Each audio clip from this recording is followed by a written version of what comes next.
پیارے بچوں، جیسا کہ ہم علماء اہل سنت والجماعت کے فتاوی جات سے قربانی کے مسائل پڑھ رہے ہیں اور سمجھ رہے ہیں، تو یہ قربانی کے جو دن آنے والے ہیں یا ایام نہر کہتے ہیں، اور سمجھ رہے ہیں آپ، تو اس میں کچھ ایسے مسائل بھی ہیں جو جاننا ضروری ہیں. جیسے کہ ایک مسئلہ یہ بہت چلتا ہے، سوال ہے، پہلے سوال پڑھ لیتے ہیں پھر اس کا جواب دیتے ہیں. سوال یہ کہ کیا قربانی کا چاند نظر آنے کے بعد بال کٹوانا اور ناخن ترشوانا منع ہے؟ اگر کسی نے ناخن ترشوا لیا یا بال کٹوا لیا تو اس کی قربانی ہوگی یا نہیں ہوگی؟ یہ سوال بہت آتا ہے عوام میں. سوال سمجھ لیا؟ پھر سے دوہرا لیتے ہیں کہ کیا قربانی کا چاند نظر آنے کے بعد بال کٹوانا اور ناخن ترشوانا منع ہے؟ اگر کسی نے ناخن ترشوا لیا یا بال کٹوا لیا تو اس کی قربانی ہوگی یا نہیں ہوگی؟ سوال سمجھ لیا آپ نے؟ مفتی صاحب اس کا جواب دیتے ہوئے فرماتے ہیں حکم تو یہی ہے کہ جو شخص قربانی کرنا چاہتا ہو ذی الحجہ کا چاند نظر آنے کے بعد وہ نہ بال کٹوائے اور نہ ناخن ترشوائے. یہ حکم ہے. ٹھیک ہے، تو سوال تھا، جواب یہ ہے. پہلا حدیث شریف میں ہے، حضرت ام سلمہ رضی اللہ تعالیٰ عنہ سے مروی وہ بیان کرتی ہیں کہ رسول اللہ صلی اللہ علیہ وسلم نے فرمایا جو تم میں سے ذی الحجہ کا چاند دیکھے اور اسے قربانی کرنے کا ارادہ ہو تو وہ نہ بال کاٹے نہ ناخن، نہ بال کاٹے نہ ناخن، مگر چاند دیکھ کر بال نہ کٹوانا اور ناخن نہ ترشوانا صرف مستحب ہے. کیا ہے؟ مستحب، واجب نہیں. لہٰذا اگر کسی نے بال کٹوا لیے یا ناخن ترشوا لیے تو خلاف مستحب کیا، لیکن اس کی قربانی میں کچھ کمی نہیں ہوگی. اس کی قربانی میں کچھ کمی آئے گی نہیں. فقیہ بے بدل امام احمد رضا قدس سرہ اسی قسم کے ایک سوال کے جواب میں تحریر فرماتے ہیں یہ حکم صرف استحبابی ہے، کرے تو بہتر ہے، نہ کرے تو مذائقہ نہیں.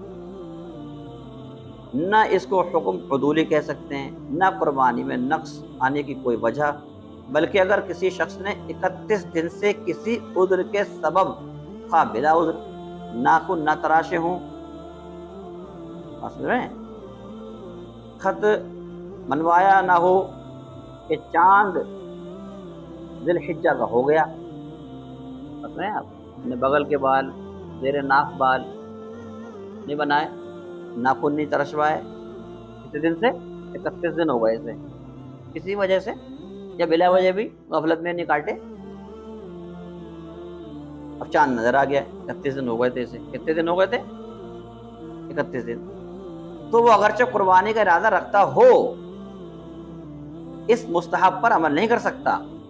کون سا مستحب؟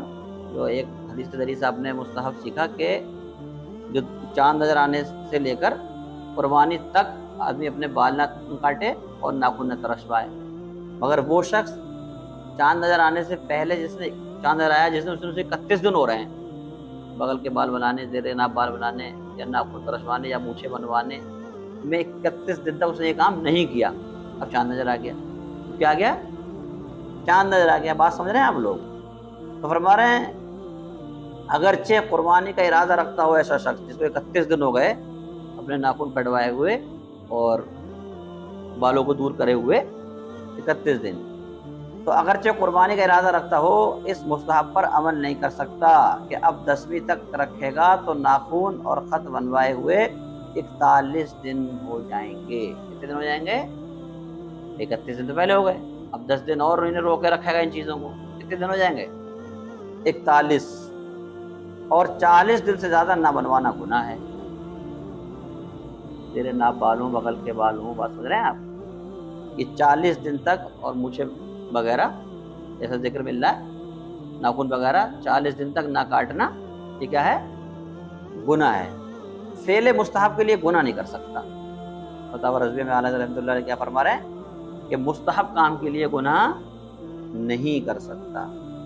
ٹھیک ہے، تو کیا پتہ چلا کہ جو قربانی کا ارادہ رکھتا ہو اس کے لیے چاند نظر آنے کے بعد سے لے کے 10 تاریخ تک